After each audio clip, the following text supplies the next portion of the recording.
Hi guys and welcome back. Today I'm working on a watercolor illustration, and this is going to be a companion piece to a piece that I did a few months back, and you can see it right at the beginning where I'm showing you the one that I'm basing it off of, and I'll have a link down in the description and up in the little card up in the right hand upper corner of the video.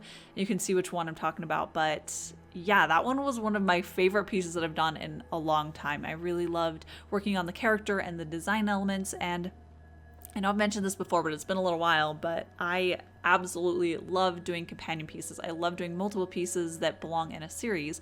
It adds so many interesting design challenges that really push me to think through each step and each design that I am choosing in that piece so that I'm making it as good as possible so it can mirror the other one. So I do think that when I do companion pieces like this, it pushes me to think through things a lot better, and I create better pieces because of it. And it's just really fun to think through how can I incorporate a similar but different design element from one to the next, and then to think through the themes and the colors. I really love how it pushes me to think through it a little bit more.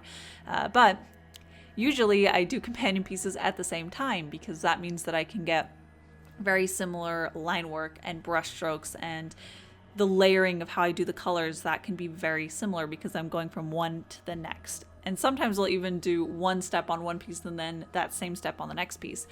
And for this one, obviously, I am not doing it at the same time, but I think that it's kind of a good thing, at least for this time, because there were a lot of things that I really loved about Spring Witch. I loved some of the looser brush strokes that I was able to get in that one, and introducing these little like reflected colors into her was something that I hadn't really done much before, and I loved working on it in that way. And I don't know that I really internalized how I did it or what exactly I was doing, so I don't think that I've utilized it in a lot of pieces after Spring Witch. And now that I'm doing another piece a while afterwards, and I was studying Spring Witch and looking to see how can I emulate those same things, it forced me to remember what I was doing and then to try to figure it out. For the things that I couldn't quite remember what I did or how I layered it, I was trying to emulate it, so I was trying to get it back to that.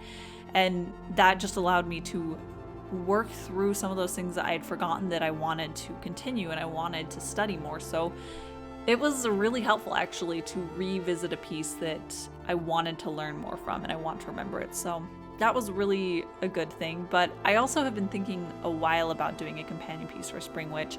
I loved working on her so much, and it seemed really fun to think about how I can do more of a different one that fits with those design elements. And that was one of the fun things about that. So for Spring Witch, I had these little plants growing. I had some in front of her and some behind her. So for this new one, which I'm calling Dusk Witch, I went with a candle motif. So she's holding a candle and there's candlesticks behind her and in front of her. And as always, I'll have a link to everything that I'm using down in the description. So all the tools and the paints and paper and everything, but I am using my very trusty Micron pens to do the line work. I highly recommend them. They're very affordable and very, very waterproof. I have never had them smudge or bleed ever, no matter how many layers of water I've used. But what I'm doing right now is I'm actually using Misket, and I get questions on this a lot, but that orange stuff that I'm painting down there, it is latex based. And it's really cool because I can paint it down, and when it dries, it repels the water. So what paper is below that is going to be preserved. It's going to stay white. And then when I'm done, I can peel it up, kind of like an eraser, and it just has these really sharp, clean lines and edges.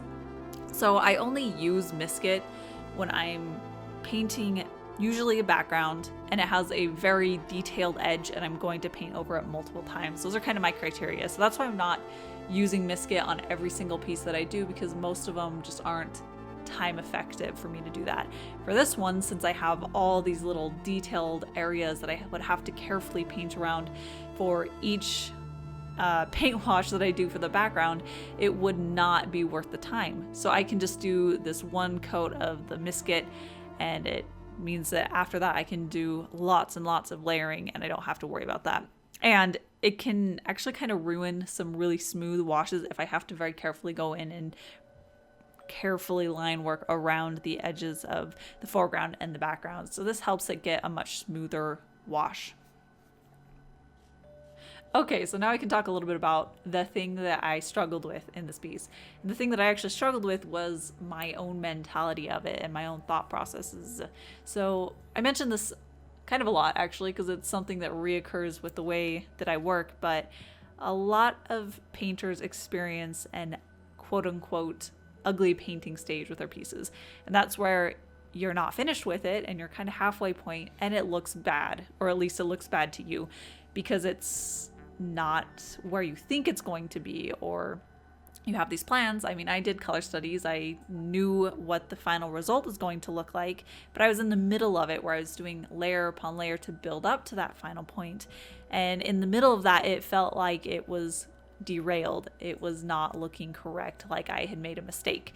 And I have a problem where when it starts to look like that, or I start to perceive it like that, I should say, I start having more and more negative thoughts where I think I've messed up, I need to find a way to fix it now, or I don't know how to fix it, it's beyond fixing. And the thing is I'm jumping to conclusions. I'm letting that negative thought control the way that I'm perceiving that piece. And sometimes when that happens, it's really hard to shake. And if I continue working on a piece thinking that I've already messed it up and I've already irredeemably ruined it, I almost always end up making it worse because I'm not being as careful because I feel like I've already pushed it to that point. So I'm trying to be very aware of when I start thinking these negative thoughts about a piece so that I can realign myself. So the one thing that usually helps me the most when I'm getting into that point and that mindset is for me to just step away from the piece, even for just like 5 minutes, just to reset my brain. So I'll step away from it. And at this point I was done with the purple dress, or with the purple shirt underneath, and I had just done like maybe 1 or 2 layers on her black dress, and I had done the background, and that was the point where I was like, this isn't working, it doesn't look good.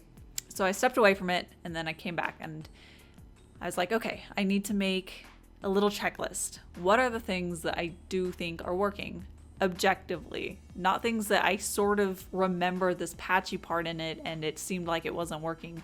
I need to look at the piece and analyze what things are actually working. And for me, I looked at the background. I'm like, okay, I like the background. At first, when I was doing it, I was having hesitancies because there was little patchy spots and I felt like it was messed up. But now that I could look at it objectively past those very small, minor issues, it did look okay. So I put that on my list, my mental list. And then I looked at a purple shirt and I was like, okay, I like that. That was one that earlier when I had done the first layer, I thought that I had messed it up and I pulled it to the point that I liked it. So that was another check mark of something good.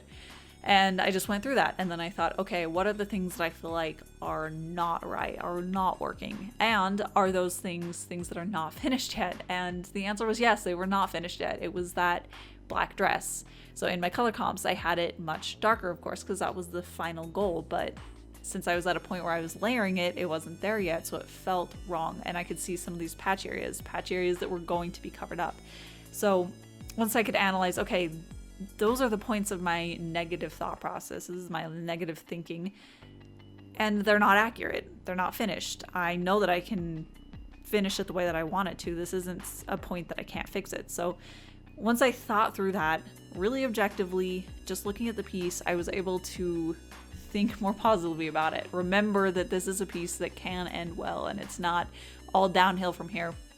And that really, really helped me. I know that if I had stayed in that negative mindset, it would have been worse. I would have made more mistakes. But because I was able to rethink and rephrase what I was thinking, I was able to work through it in a way that every step that I was doing, I was thinking, how can I do this as good as possible? So it really does help for me to be able to just take that objective moment to rethink why I'm thinking it. And that is it for today's Dusk Witch piece, my Spring Witch companion piece.